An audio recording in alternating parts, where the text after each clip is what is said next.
Hello, nice seeing you again. Hopefully by now you're already quite convinced that embarking in an ERP implementation requires a lot of thought. A key decision to be made while designing the implementation project is how suddenly or how gradually do we want to implement it. The alternative approaches will be discussed in this video. We will look at several aspects such as the modules to be implemented and the premises or locations or organizational units where it will be implemented. Besides, in most cases, the ERP being implemented will replace pre-existing older systems, sometimes called legacy systems.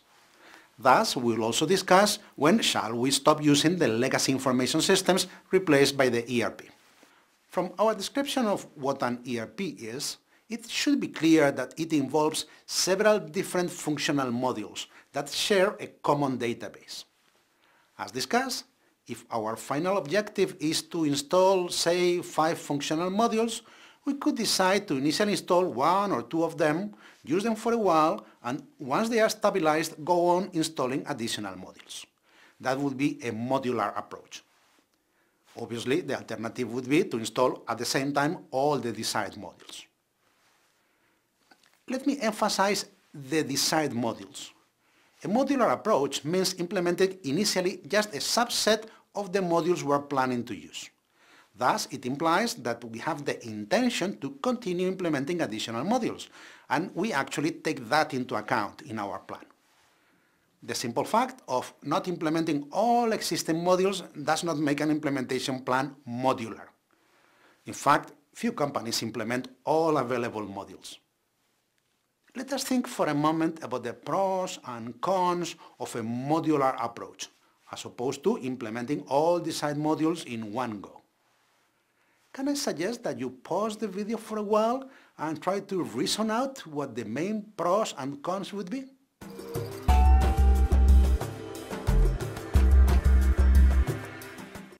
Okay, I hope you quickly identify that the main advantage of a modular implementation is the resulting risk reduction.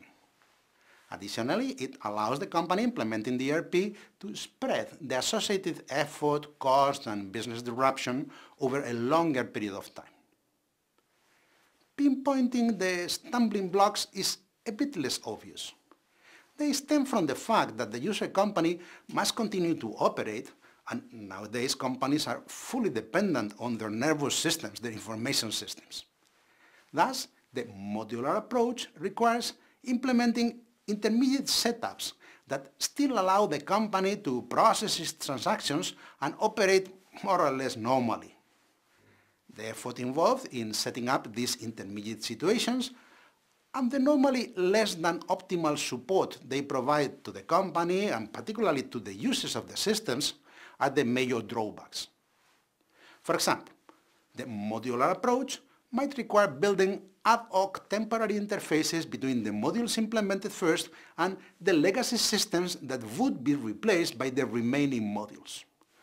This sometimes leads to a truly spaghetti-like maze of interfaces and manual information transfers. Besides, areas of the database pertaining to the modules not yet implemented might have to be partially loaded to provide essential context for the modules that are being implemented first. In many companies, the ERP must support not just one central location, but rather a number of distinct premises, factories, divisions, or even different countries or subsidiaries. Thus, a somehow similar decision must be taken on whether the system goes live everywhere at the same time. Complex installations will normally adopt a roll-out approach, whereby the system is implemented first in some locations, then it is rolled out gradually to the rest. A key argument supporting the roll-out approach is the limited availability of support staff. At or around the go-live date, the implementation support staff is heavily involved. For example, providing the initial user support, sorting out any issues, and so on. A roll-out approach enables this load to be distributed more evenly over a longer period. The combination of the chosen levels of modularity and rollout will shape the aggressiveness and therefore the risk and stress level of the implementation project. A big bang approach, implementing the ERP simultaneously in all the company's units, coupled with simultaneously installing all the desired modules, will be the fastest and potentially most efficient approach if it succeeds. However, the risk level and resource requirements involved make a more gradual approach a preferable option in most cases. One more aspect to be taken into account is the timing of discontinuation of the legacy systems replaced by the ERP. In some cases, the old and the new systems can coexist for a period of parallel operation until the new system proves its worth. However, in most cases, the effort involved in processing all transactions through both the old and the new system make this approach impractical, thus requiring a cutoff point at which the switchover takes place. Thus, while designing the ERP implementation project, a key decision will be the gradualness of the implementation.